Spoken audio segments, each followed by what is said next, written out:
and I'm here to introduce Professor Brewer today. So I'm sure that you have had the opportunity to chat with her in the past few days. I'm just going to keep this brief. So Professor Marilynn Brewer is retired from the Ohio State University as Emeritus Professor of Psychology, and she currently is affiliated with the University of New South Wales. So she told me to tell you that she's now living in Sydney. So you can talk more about that with her. So Professor Brewer research interest includes social cognition, so the perception of cognitive representation of individual persons and person types, and also the intergroup relations, especially the study of in-group biases and the effects of contact between groups on intergroup acceptance, and also social identities and self-concept.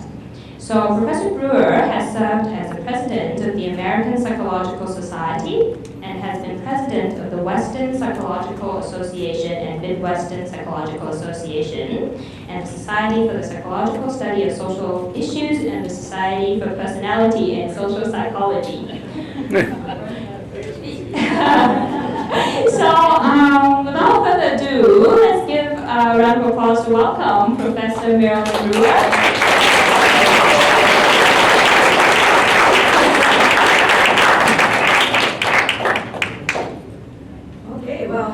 I must admit, I'm surprised that there's so many people that hung in there to this point. And,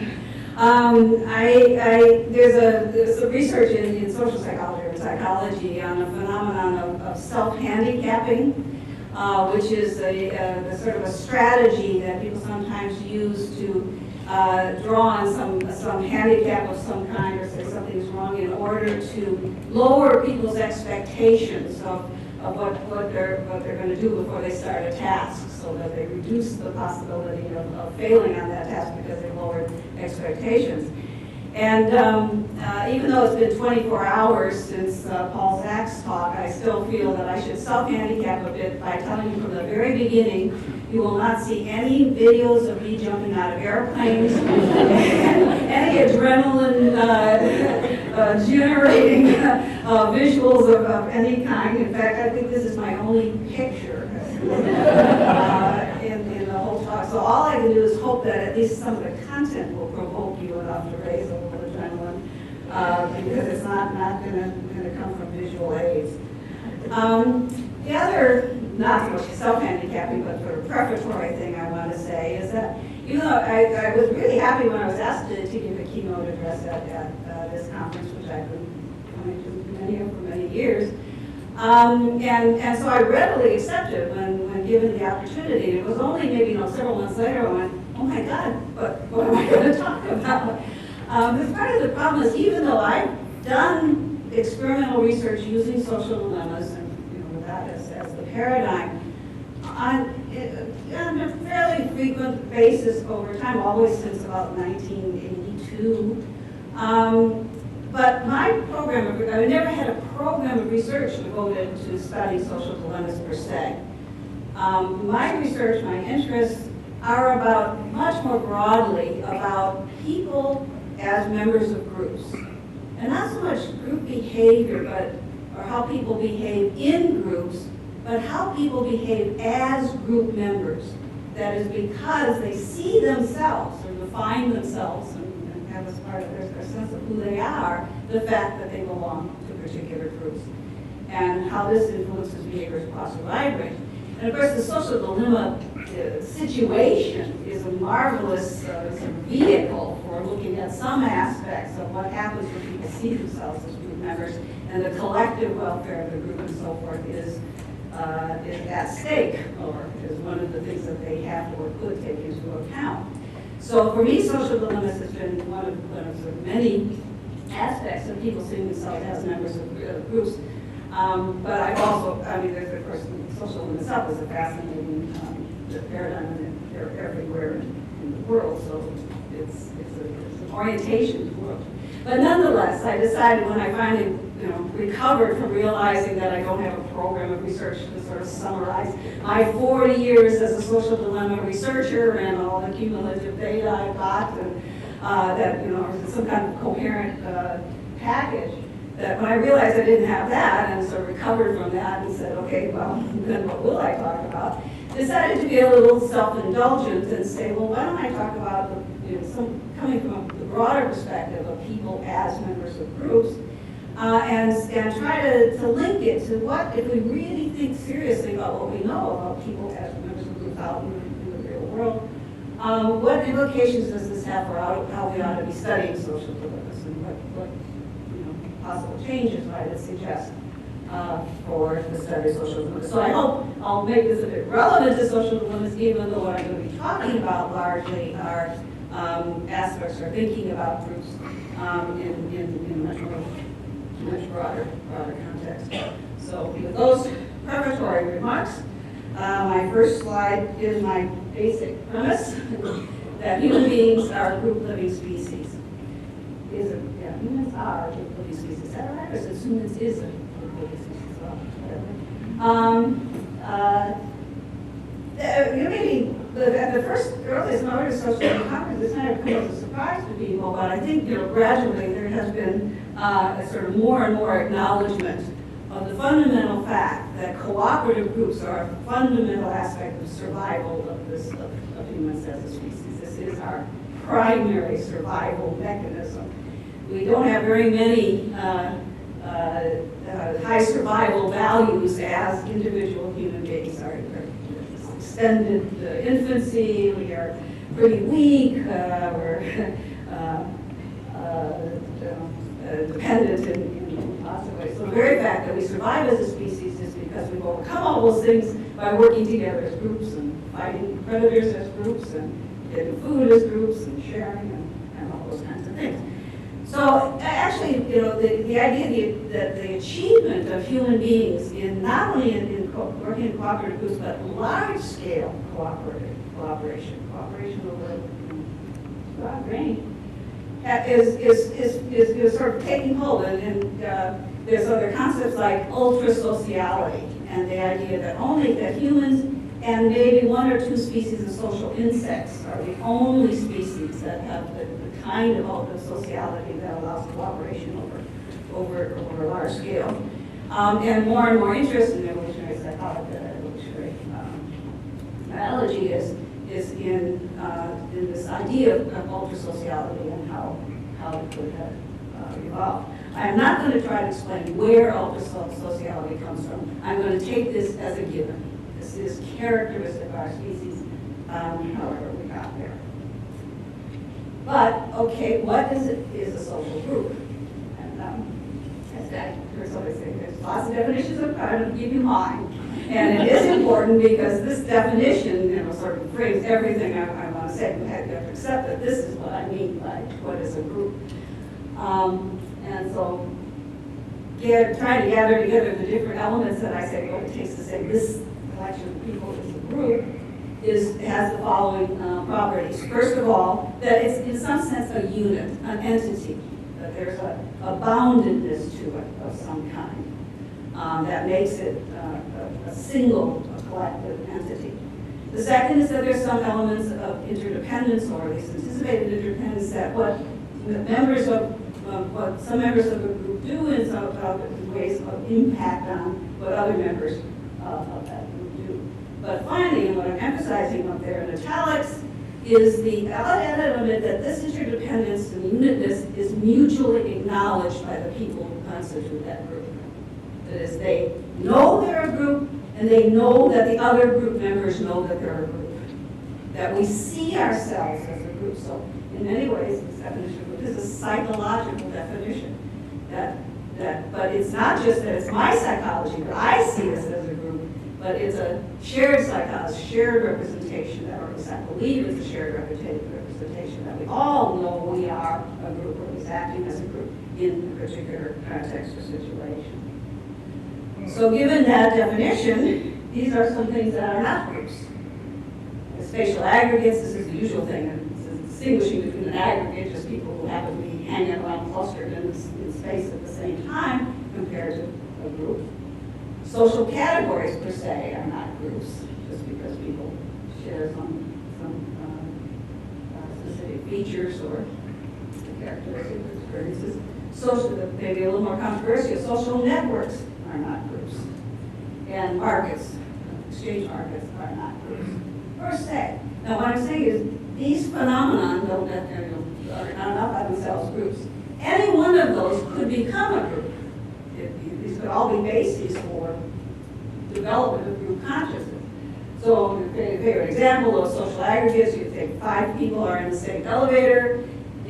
Not only are they not a group, but you do your best in an elevator to not acknowledge that the other people are there, so that you don't have any danger of being misinterpreted as a group. Very much we're just happen to be sharing this space, and we do it as, I think there's been some studies that show that people in an elevator have some intuitive geometry of how to maximize the square distance between themselves and everybody else. And you notice when a new person gets in an elevator, everybody sort of shuffles around a bit because they're readjusting that square distance. So that, elevator aggregates are not a group. Elevator gets stuck between floor 6 and 7. Suddenly, the people in the elevator have a common task. They have to figure out what to do, or how to call, or somebody needs to do something. You need to share this experience, or keep somebody from being hysterical, or whatever. That aggregate becomes a group. Temporary group, these things can just be temporarily formed. They're a group today, but not a group tomorrow. So groups can be temporary, but at that moment in time, these people know they're a group. And they're thinking of themselves as the same self as a unit. And the same with these other examples, social networking. Social networking, the kind of social network is to say all the people who are Joe Smith's Facebook friends. So that's a real network. So that was all people that are linked to him, and then because of the way Facebook works, all the people that are linked to the people that are linked to them, show up on his feed. And so there's a social network that happens to emanate from Joe Smith. But the people in the network probably don't all know that they're in that network. They're not aware of themselves as a part of this particular set of interconnections. But Joe dies a tragic death. Right? Something terrible happens to Joe. And suddenly the people who are in this network suddenly know they're part of Joe's network. We're Joe's friends. So there's precipitating events that could turn a network into a meaningful group where the people in that network suddenly realize they're part of it. So I hope that idea. So part of just sort of summarizing, and sometimes I say that groups are a kind of a psychological transformation of a collective that subjective, the shared subjectivity as part of it. Okay. So the usual pitting of the economic man against the social man. Homo socians means is Latin for uniting or combining.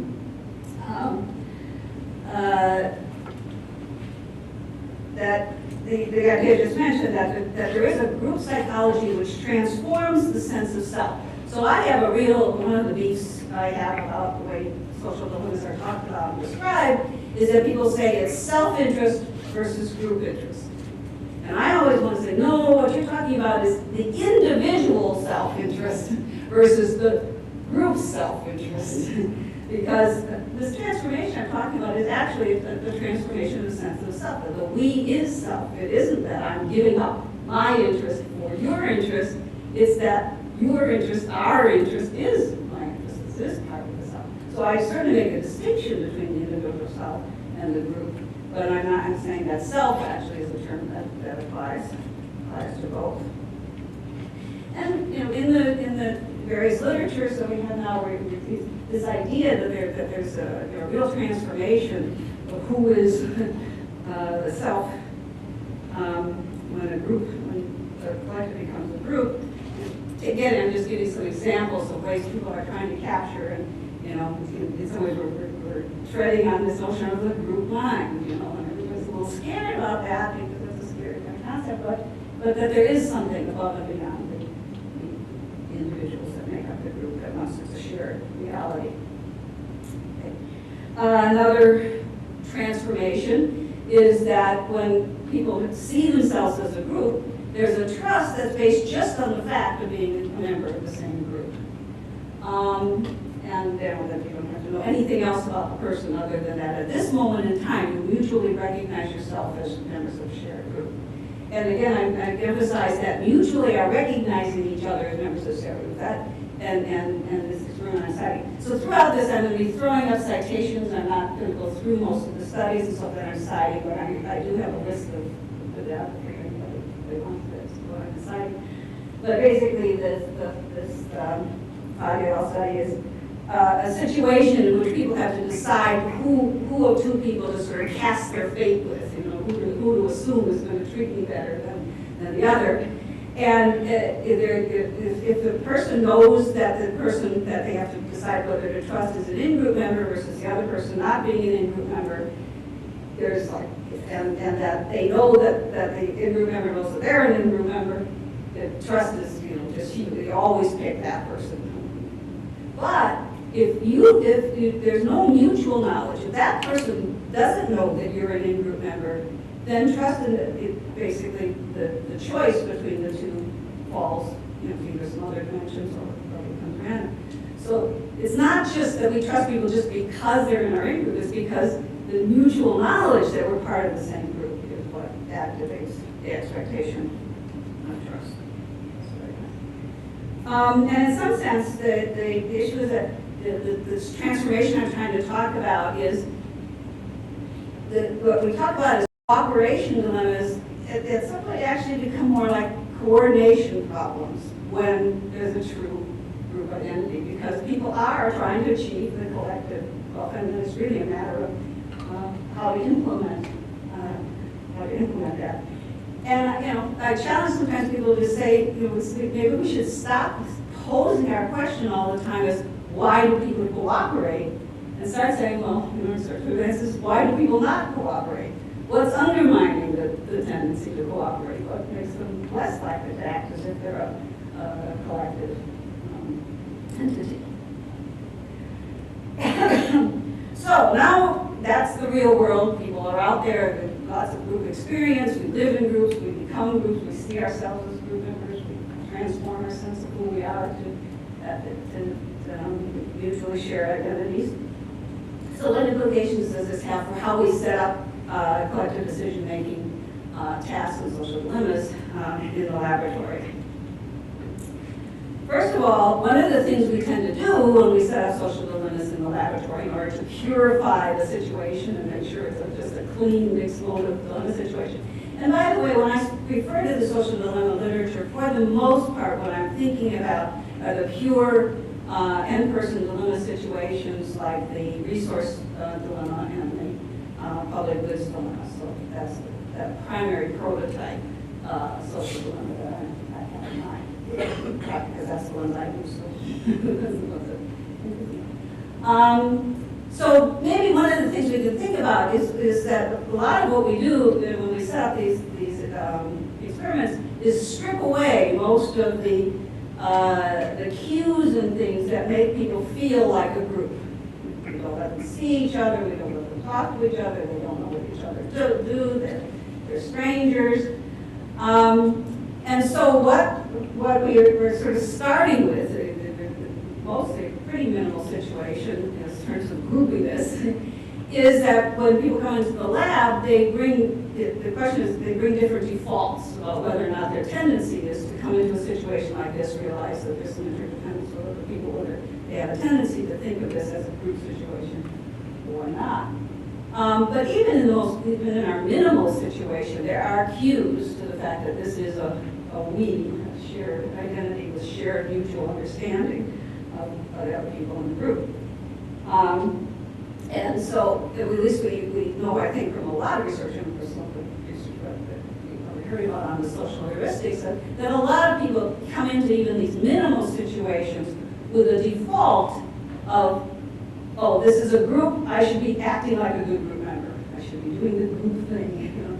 So that's one way of thinking of what the social value orientation for these measures are getting at, is what is my default assumption when I'm interacting with another human being under an interdependent situation? Do I see this as one of my obligations to be a good group member, to contribute to the collective and to the other? Or is that not the default that I bring to a situation that's so stripped away of groupiness? But we know certainly from all the years of social value orientation, and now we're going to social heuristic many people come with a default of that the primary thing you should do in a situation like this is to cooperate. That's assumption. So when we divide people categorically into pro-selfs and pro-socials, a high proportion in most research, but not as pro-socials. When we use often on this integrated model, where instead of making it a categorical thing, we think of it in terms of the weights that people place on their own individual self outcomes in the situation, the weight they put on the collective outcomes of others, and a weight of quality. And using this utility function of a recent study published by Schenck and his colleagues,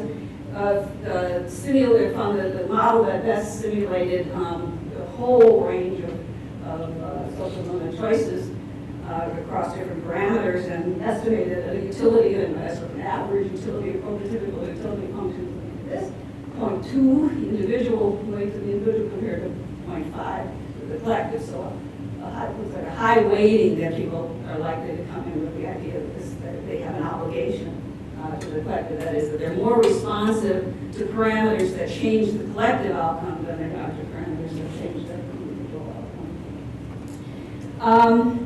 Then, of course, the work on deliberative versus heuristic thinking, the idea that for many people, what is your term for the fool that come in with the heuristic, social heuristic, that, when in doubt, when not thinking, cooperate. And then I think,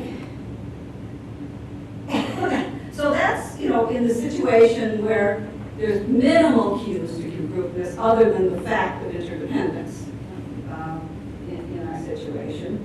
But of course, many of the things we do when we actually set up the experiments, the task we create, the way we create it, the setting we create it, actually does provide situational cues to the idea that we're a group with shared understanding of the situation. Because again, remember the idea is that what I'm thinking is, do we share this idea, share the understanding that this is a situation that we're a group with concern for the collective outcome. So things, well, we know a lot from research that shows that just giving people a chance to communicate does this increases the chance of communicating. But that usually is deliberate, you can either give them communication or not. But even things that are really more task embedded are like the fact that people make their decisions simultaneously in most part. Just the fact that you're making a simultaneous decision makes you know that all the people in this group are simultaneously thinking about what choice to make at the same time. And in some sense, that's a shared understanding of the situation. Often we give them feedback about the state of the commons, or whether or not the contributions have decreased the public good.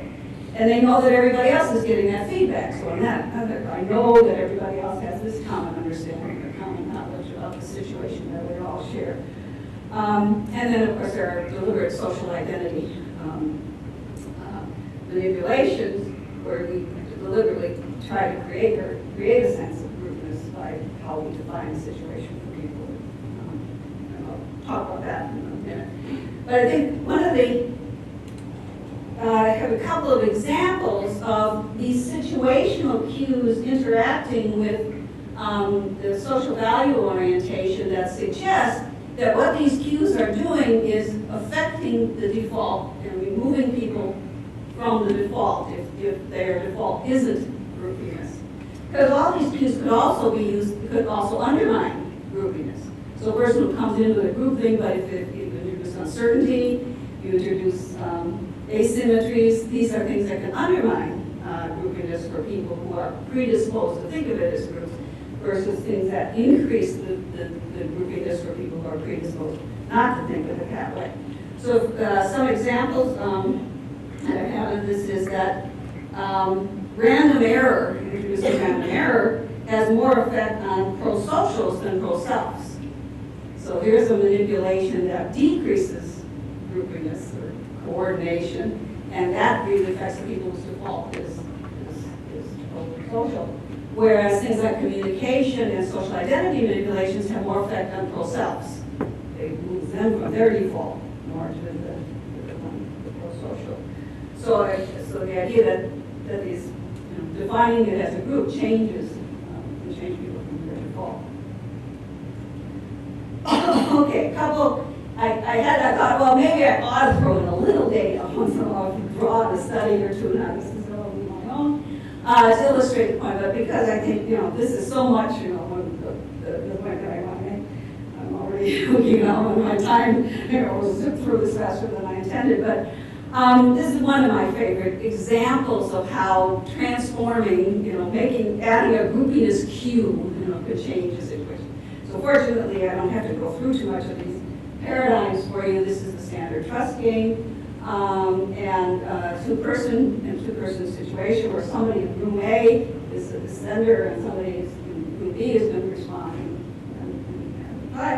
And when people are given, and this is U.S. data, I'll point out. Yes, I'm selectively talking about the U.S. data here. When you give them $10, the sender $10, and on average, people send $5.50 in this two-person trust game situation. Okay, then you become a nasty experimenter, and you introduce this more indirect exchange network situation to put people in, where a sender from this room sends to a specific respondent in the other room, but then a different person from that room sends money back to the original sender. So, indirect exchange network, where what sender A has no ability to just send a signal to the one who's going to later respond. So is that indirect network good to people? Okay. If it is clear, then it also be clear you don't expect nearly as much willingness to invest or trust in this kind of situation where what you send, basically has no direct impact on what you're going to get back. Right? It's going to depend on what the other guy sent, that guy. So sure enough, when you make this an indirect exchange network, the mean amount sent, the amount invested in this way down. Okay? Don't change the situation whatsoever. But you tell people, oh, there's people in this room and people in that room that belong to the red group. You're a set people, listening set. Okay? It's the same for people, the same indirect network. But all you've done is say you're a set of 4 out of all these people that are in these 2 rooms. Right? In that case, the investment rate bounces right back up to the 2-person situation. And this is a minimum group Q, right? We'll talk about the cultural differences that might moderate this, but nonetheless, this is a powerful demonstration to me. But just because I want to show that I can make powerful demonstrations too, one of my earliest experiments in resource dilemma situation were set up. What we had was what I really should call a depleting resource dilemma, where the setup was a common pool. People could draw up to 25 points each time on each trial, and there's a replenishment rate and the typical effect of overdrawing would reduce the length of time the comments would last. But with being a social psychology experiment, this is done with false feedback, so we just keep giving feedback that the pool is getting smaller and smaller and smaller, so it is depleted. And so that as we approach depletion, then the dilemma becomes much more acute. That either you could do your best to give up taking things so the pool will keep going at the risk that everybody else will just deplete it and it'll be all lost something for nothing. So what we're interested in is how people behave as the pool is depleting. We manipulate group size. So in one situation where there were 8 players, there was 30 or something. And the design was an individual identity versus a collective identity manipulation. Again, here's the middle cue. The individuals, we told everybody that they're going to get points from this pool. The points will be worth real money, and maybe because of deception. When you tell social psychology students or psychology students that you're giving money, you have to kind of show you got money. Really, sort of like assistants would walk around with big wads of dollars hanging out of their pockets to show that at the end you're going to get real money for this. That these points were going to be worth money, and that one of the things we were testing was the effect of the value of points, so we were going to randomly determine whether their points were worth 2 cents or 5 cents. And the only difference was in some conditions we said for each individual, we're going to flip a coin and you're going to find out if you have a 2-cent condition or a 5-cent condition. And everybody was in the 5-cent condition. Or we're going to toss a coin and everybody in this session will either get 2 cents or 5 cents. That was it. No, again, structure dilemma, no change. Just whether or not this outcome was collectively determined or individually determined. And it falls with 5 cents. So that wasn't at stake. And we had a small group, large group, and the outcomes in terms of the amount taken from the pool. So remember, high amounts are bad. This, in the individual identity, that is where everybody had their own individual lottery. There was the average take of 7 by this depleting kind of thing. And the larger the group, the less cooperation. So the larger group of that. But in the collective identity situation, the main effect, less take, more cooperation, and no effect of group size. Stayed the same.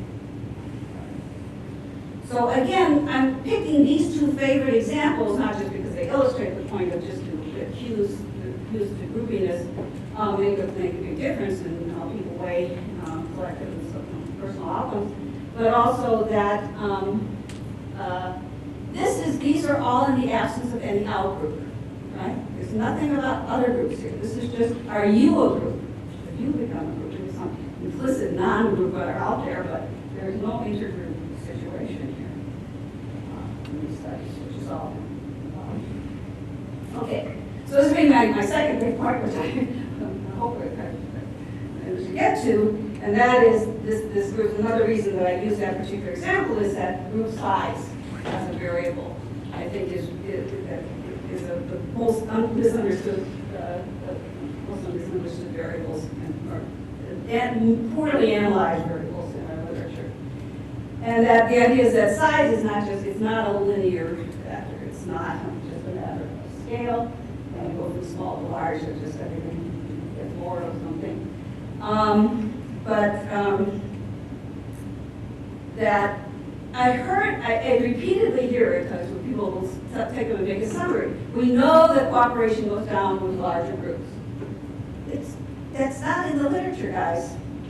It doesn't consistently get less because group size goes up, especially not in any linear way. Now, part of the problem is most of our analyses of group size are with our lab studies where the group size is somewhere between 2 and 8, so it's like we're covering a big range.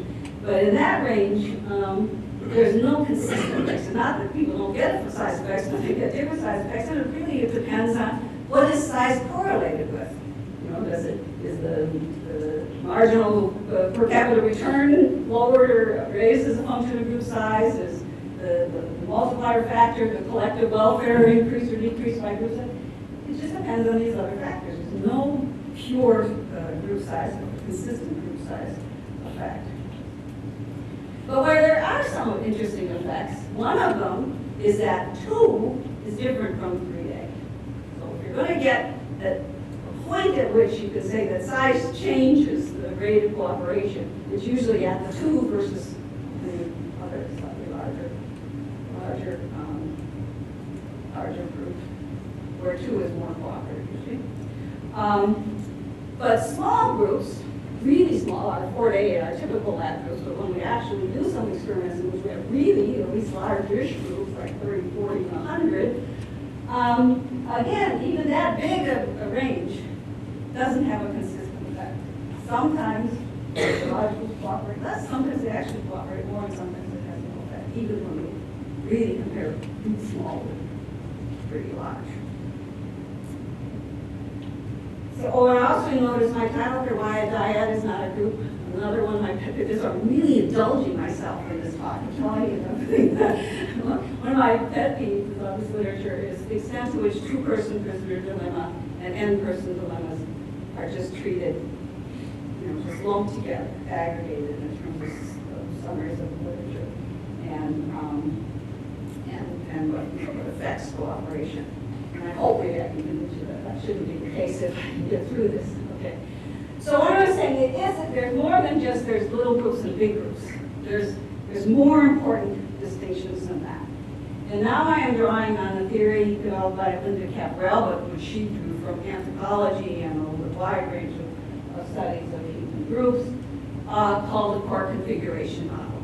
And this model is the idea that if you think of the various ways that people in their normal social interactions come together as groups, as units, there are 4 distinct patterns of cooperation of types of groups that are psychologically and sociologically, structurally, quite different kinds of entities. Okay. And the 4 configurations are, and then I'll talk more about the differences between it. First of all, dyads. Dyad is a distinct kind of group. I'll try to make that case a little stronger. But keeping in mind that every two-person social exchange isn't necessarily a dyad. But even when a dyad is a group, that is, that they think of themselves as a unit in some sense, as a relational pair, even then they're a distinct kind of unit. Then the next core configuration, what she calls repeated assemblies, repeated ways in which people come together as groups and operate, function as groups, and see themselves as groups, is what we can call the labeled task groups.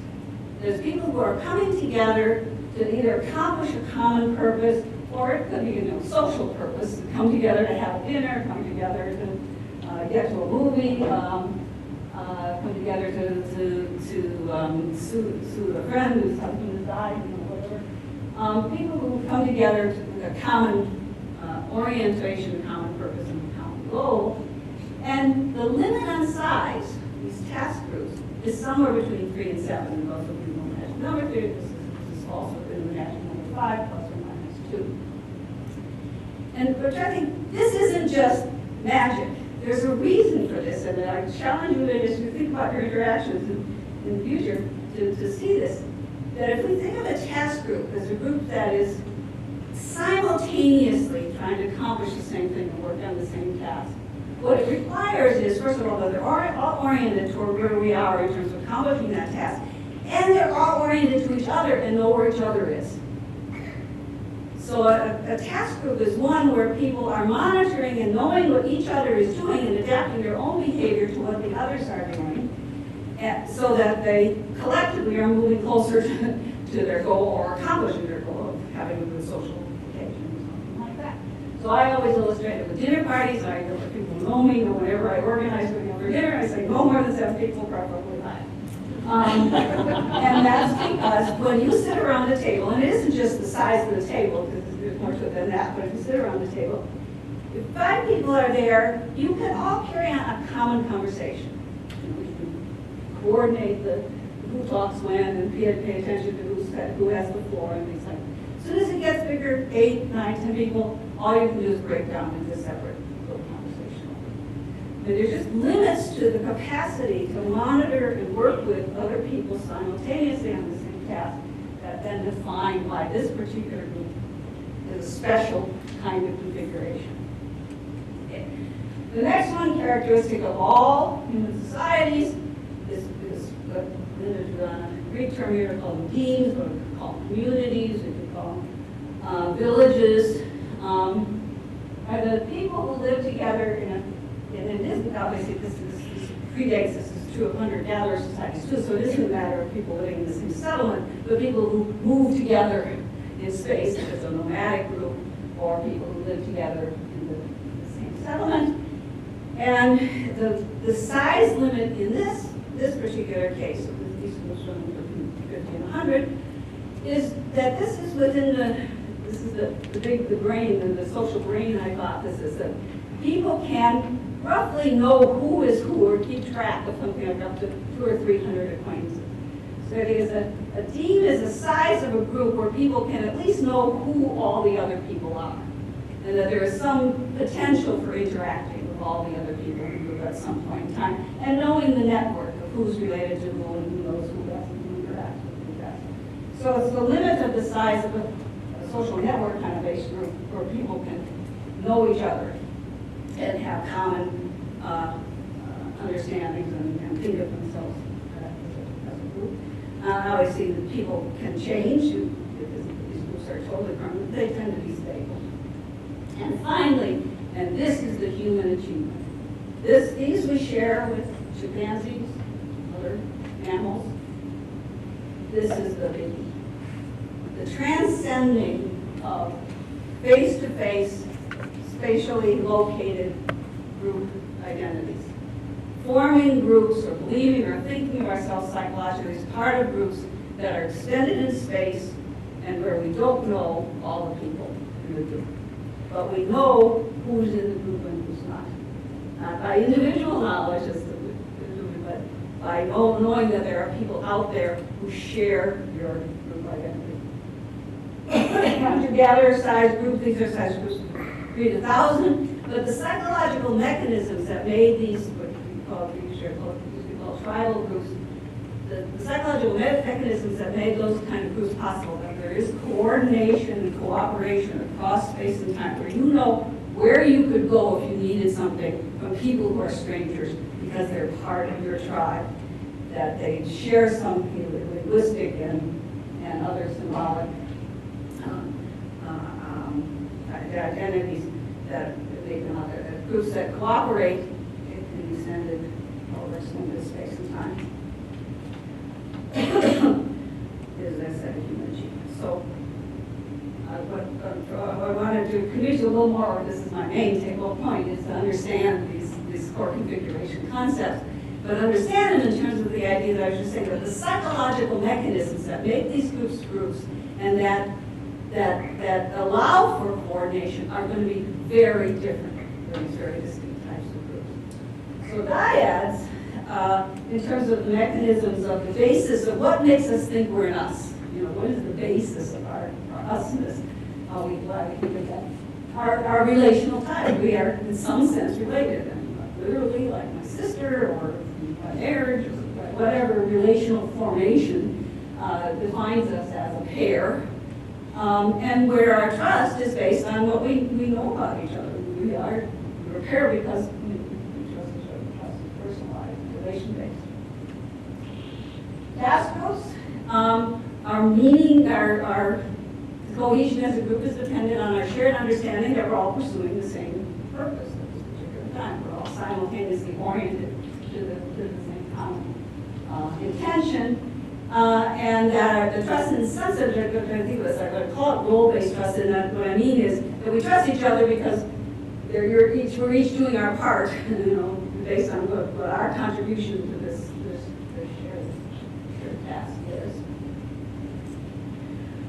Teams, villages, are based on what social psychologists call common bond identity, that we know the people, other people in the group, and we know our relationships, and so our identity as a group is based on our common understanding of the bonds and networking among us. That trust, and this is the situation where I think reputation-based trust, reputation is the highest mechanism for trust, and in the presence of informal sanctions, that we know someone disapproves of our behavior, and informal sanctions also include things like gossiping that reinforce reputation-based trust. And macrodemes have a whole different basis of meaning because these are symbolic identities. We're a group because we have a common group name, we have a common language or a common jargon, we have markers of group identity, we dress in certain styles or paint our bodies in certain ways. We share stories and narratives. I mean, there are all these mechanisms that reinforce the idea that there's something there. There's some reason why we're a we and they're not. And so the limitation on size of a macrodeme is the limitation on how much the sharedness of these things can be maintained.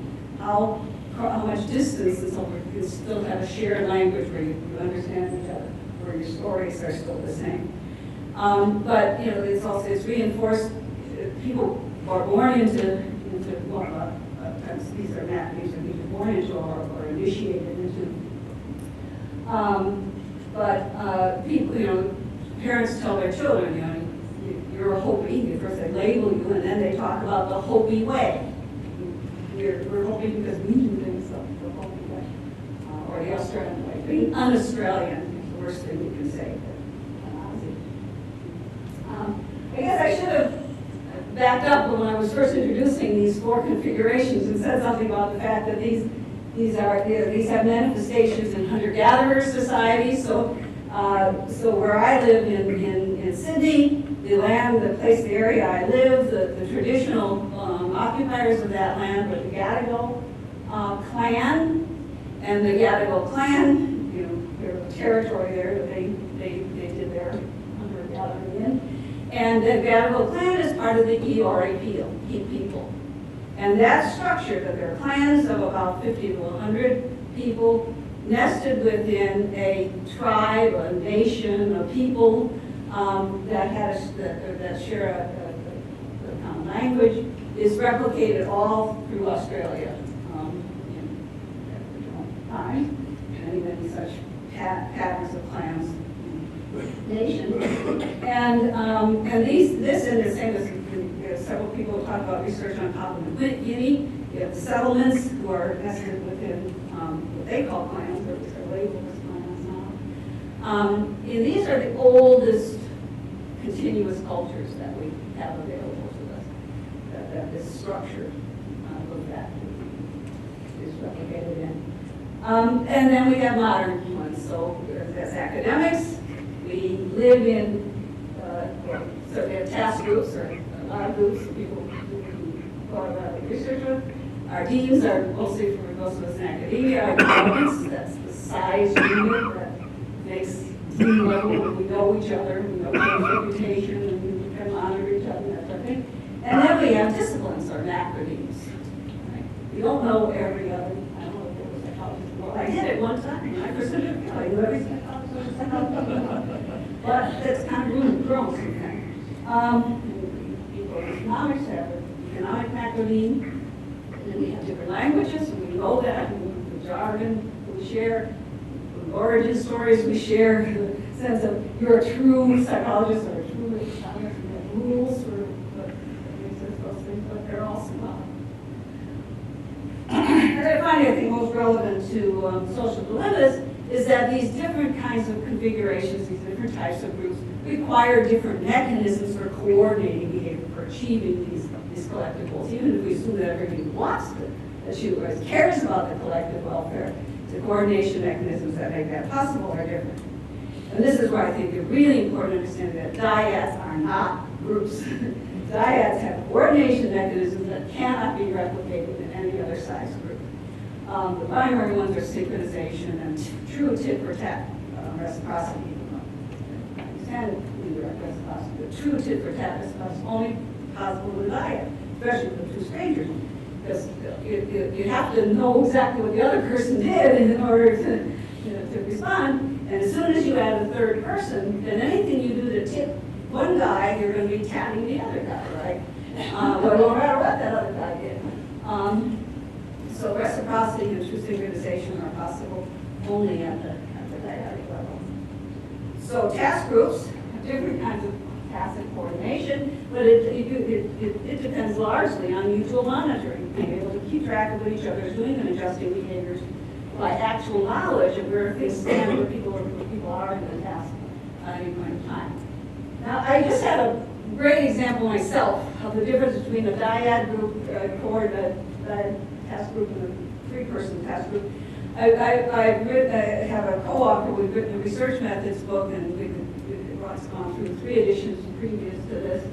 And we always have done it as a pair, as a dyad. And so once we divided our roles and who was going to take primary responsibility, and we all knew what we wanted to accomplish and so forth. But once we knew who was going to be primarily responsible for starting each chapter, coordination was easy. The person responsible would write the first draft, be able to say, when that draft was ready, then the second person will read it and do their revision. When they say they're ready, send it back and do the revision. It was easy to tell where we were. This time around, for strategic reasons, we brought in a third author for our 4th edition. Third author for a number of reasons, including potential continuity to the future, but also because we needed more statistics expertise. Our stats were getting a little ancient. So we brought in a third author. And again, we all have the same goals. We could assign, who would take responsibility, primary responsibility for starting the revision of each chapter and so forth. But boy, the coordination of how to move from one person to the other in terms of successive revisions became much more problematic. We had to create a rule, that said, I'll do this one first, and then Bill will take it, but our third author won't touch it until Bill has had his thing, and we had to know when Bill was ready to pass it on to our third author and so forth. So it was just what was an easy back and forth coordination now required much more effort and structure to make it happen. Okay. So the things that we think the primary mechanisms are descriptive norms, that is doing what we know other people in our team do because we can see them, we know about them. So in imitation, indirect reciprocity, and to some sense assignment of labor roles to get things done at the group level. And then finally, for macro teams, are saying that proscriptive norms now become more important than descriptive norms, and that people in mind can always tell there's a descriptive norm and a proscriptive norm, but with macro teams it is clearly more that this is what our group should do, what we do as group members is appropriate, as opposed to just that we see each other doing it. We actually have to formally say that. And formal rules and probably punishment come in at this level, much more important mechanisms at the macro team level. Okay. So I'm hoping little walking through this is, is given a flavor for the idea that these are different kinds of configurations that involve very different mechanisms of what it means to serve collective welfare. Quick, just really through one thing this should do is get us to thinking in terms of when we're analyzing social dilemmas in the real world, taking into account these different types of groups that. Because of course all these groups can have social dilemmas. Chaotic free riding dilemmas, and social loafing dilemmas, and public good dilemmas at the different levels. But one of the things I think we should pay more attention to is the extent to which the actual interdependence, the collective interdependence, is aligned with with existing group identities. Is there a group that shares this dilemma? Or is it just people who happen to be interdependent but don't have a group? Is there a misalignment between the interdependent structure and the group structure? So some dilemmas can be handled at like the dean level because they're definable. They're sort of definable. So if you have a dean and you're sharing a commons, you can use all the mechanisms of dean groupness to deal with the commons dilemma. If it's a national resource, at the national level, then if you have a national set of institutions, a nation, a national identity, you draw on those mechanisms. But what about these dilemmas that don't have the corresponding group, well-established group identities, shared, a sense of shared identity, especially large ones like global resources in the absence of whether we can have such things as global group identity, becomes a problem. And some of my own research has shown when the interdependent structure encompasses separate groups that group identities are separate within a common interdependent structure, cooperation is undermined most of the time by the presence of different groups sharing the same common. So that misalignment between group identities and interdependence can be a serious hindrance. And we have subordinate interdependence and subgroup identities. And when we think about our laboratory experiments, the question now becomes which group psychology? If not just whether we're activating a group psychology, but which group psychology are activating? Is it a task group psychology where we're thinking about what each of the other individuals might be doing? Or are you just seeing this as a collective enterprise? I have a couple of examples, but I think we're running out of time. The idea that that some mechanisms that work at one size group don't work as well in another. So there'll be some evidence from our laboratory studies that the mechanisms that promote coordination, for instance, or cooperation in a two-person group are more effective, less effective for two than for larger groups. The effect of non-cooperators can vary depending on whether we're thinking of this as a very individualized group or collective group. And I think the resources, and I must admit, I was very happy to come to this session, this conference, and find several examples of the use of these more expanded types of experimental paradigms that take into account groupness and group identities. But I think one thing we haven't done very much of are thinking about dilemmas. Most of our dilemmas are closed systems. That is, the people, the collective, the people who contribute to the collective are also the ones that get the benefit, even the discount benefit, and nobody else does. But many of the real world dilemmas are such that what you're doing is preserving a collective that others out there, that is open, an open dilemma situation, an open public good, could be shared by people who are not beyond the people that are making the contribution decisions. So their contributions affect people that aren't in the contribution sets, so to speak. One example of that is one of the things the intergenerational dilemma. If you're sacrificing resources now so that there will be some later for people that you're dead. So we have some laboratory then the intergroup dilemmas that I heard where dilemmas in which benefiting your group, acting in a way that's cooperative with respect to your own group, has negative effects on the out group, so that the larger collective is damaged by the fact that you're benefiting your own group and creating more, studying more situations of that kind.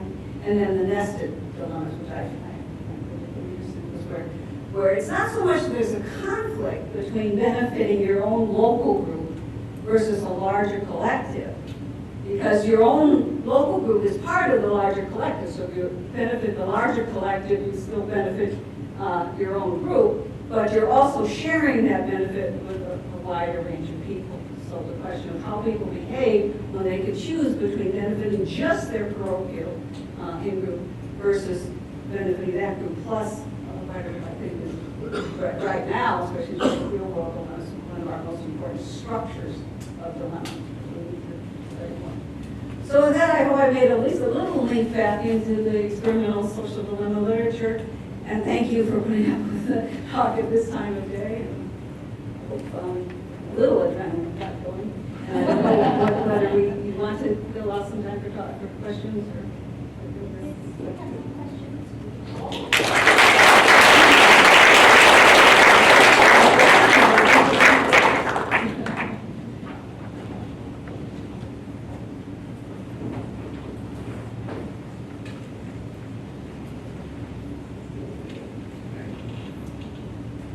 Thank you, Marilynn, for this talk. I'm particularly interested in the latest part of your talk, when the identity groups and the interdependence groups or the lines of interdependence are not aligned. I think that's the most intriguing part and the most challenging part of the work we have to do from now on, because when these things are not aligned, the predictions from social identity theory don't work so well.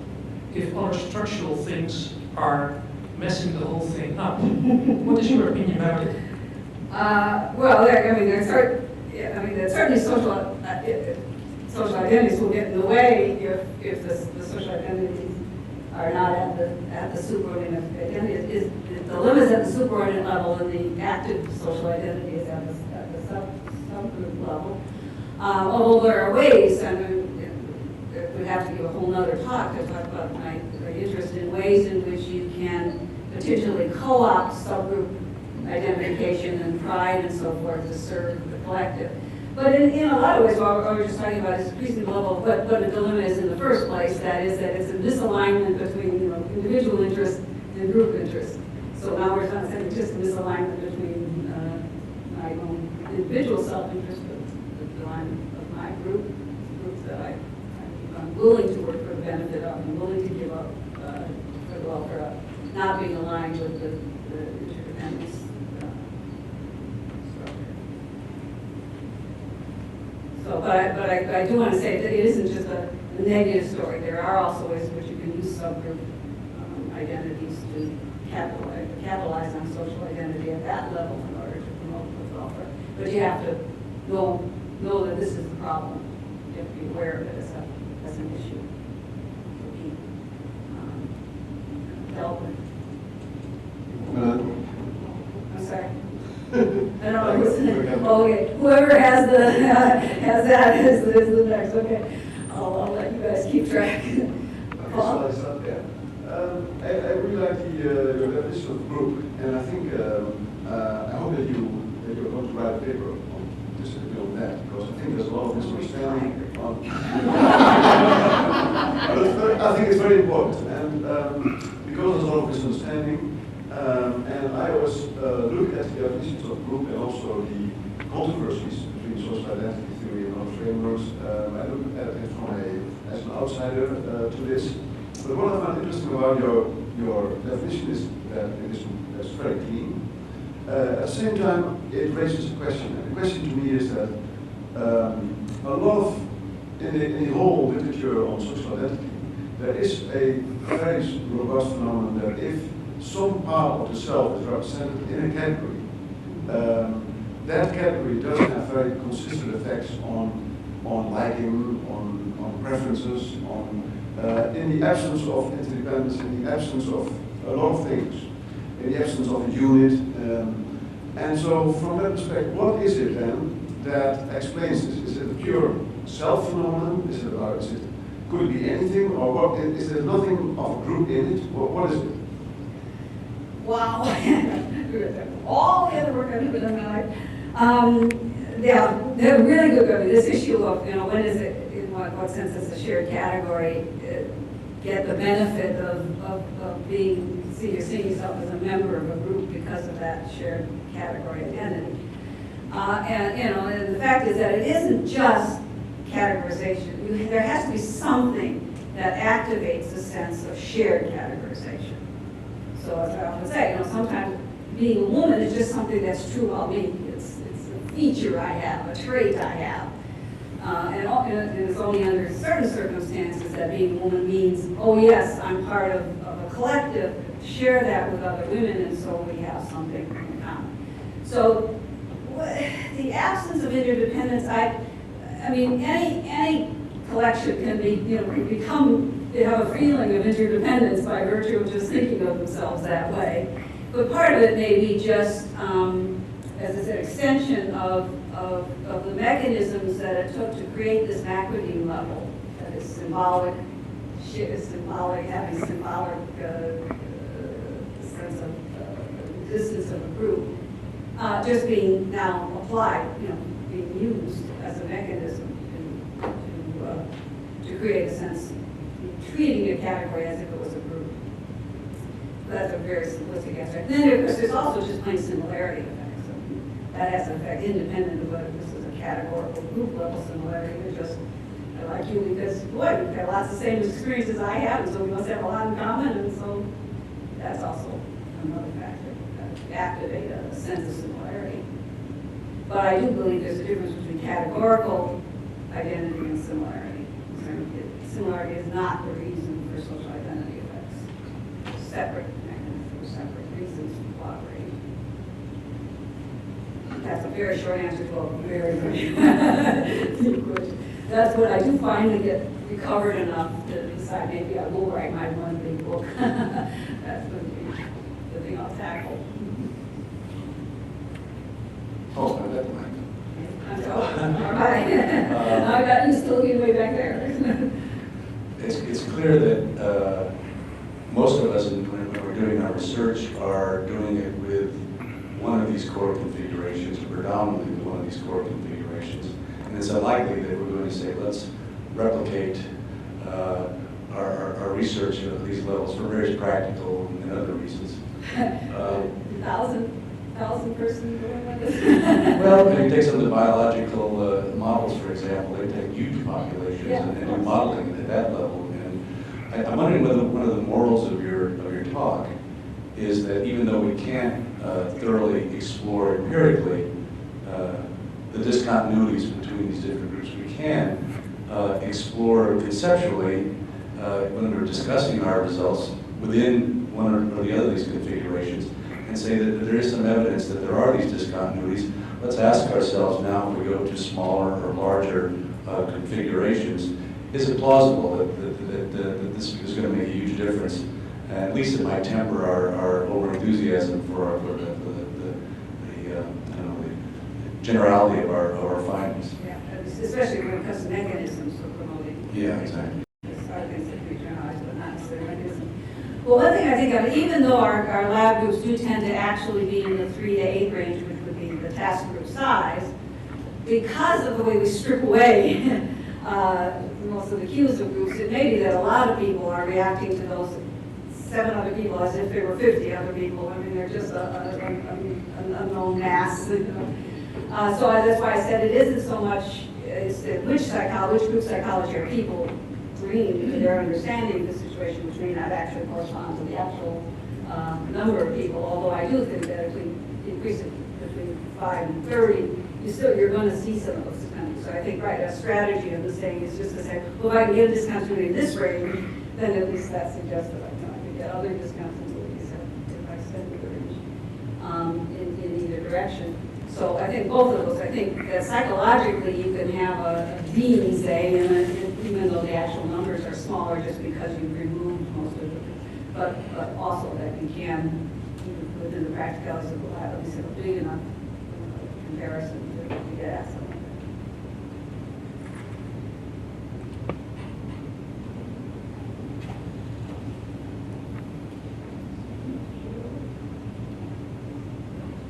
I didn't want to bring the issue to bring it up, but since you mentioned it, seriously, could you elaborate on focusing on the differences between similarity and group identity? Why the two concepts are different and what the differences are?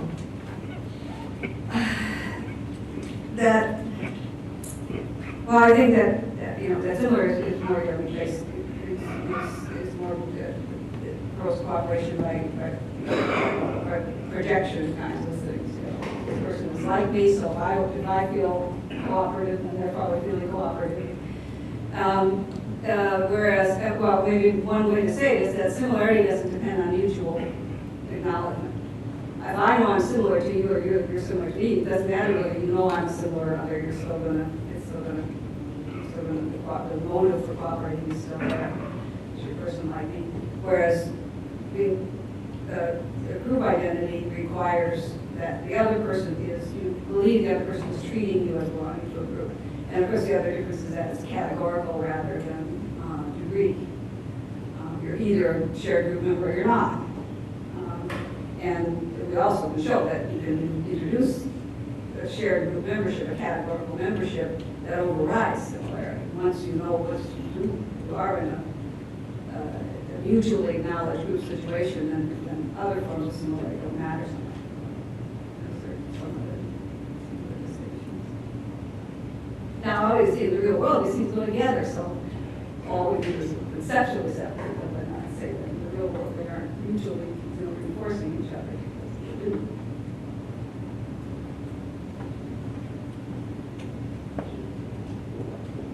And one last question.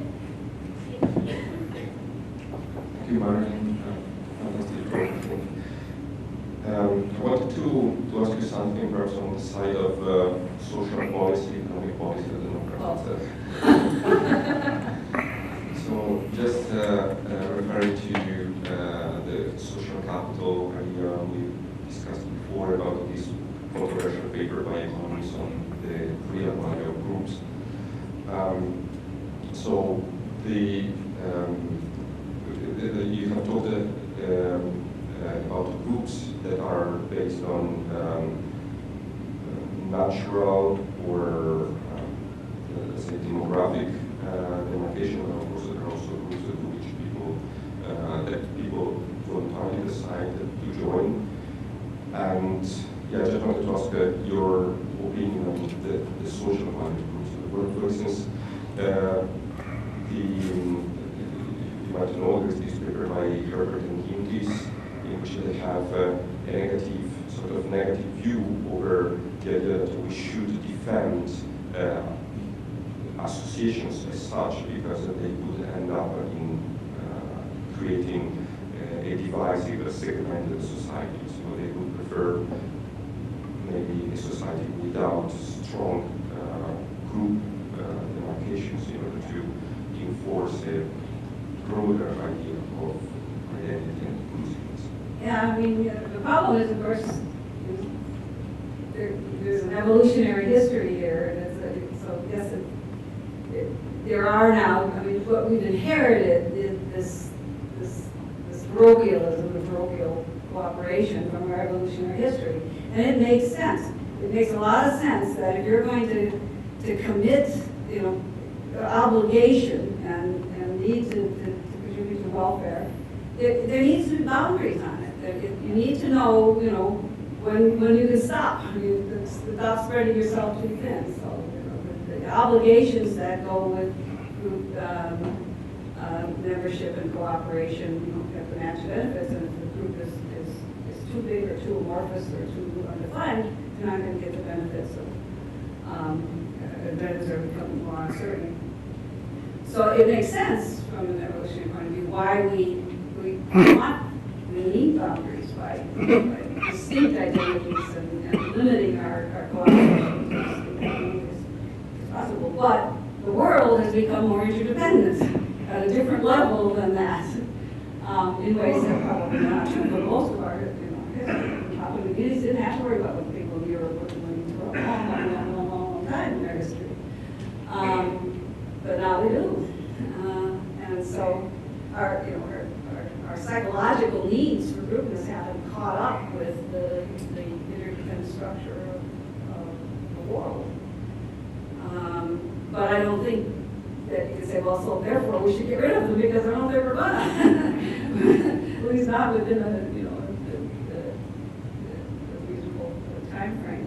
So the real question is, so how do we live with it? How do we acknowledge the need for distinct groups, differences, in a way that makes coordination and cooperation across those boundaries possible? One of my big sticks is people belong to multiple groups. So they're belonging to multiple groups that have different collections, different collectivities, then that by virtue of that increases the inclusiveness of that group of cooperation. So that, there are costs to groups. I mean, groups obviously there's social value, but there are costs. Especially at the global level. I'm not sure if that was what you were asking, but I'm getting tired too. that was too big. There aren't any clarification questions about the nature of the identity manipulation and Brewer and Kramer or something like that. I can deal with.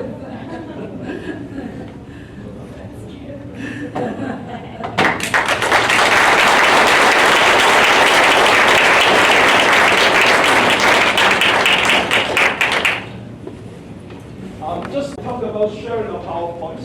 So actually the computer day is up.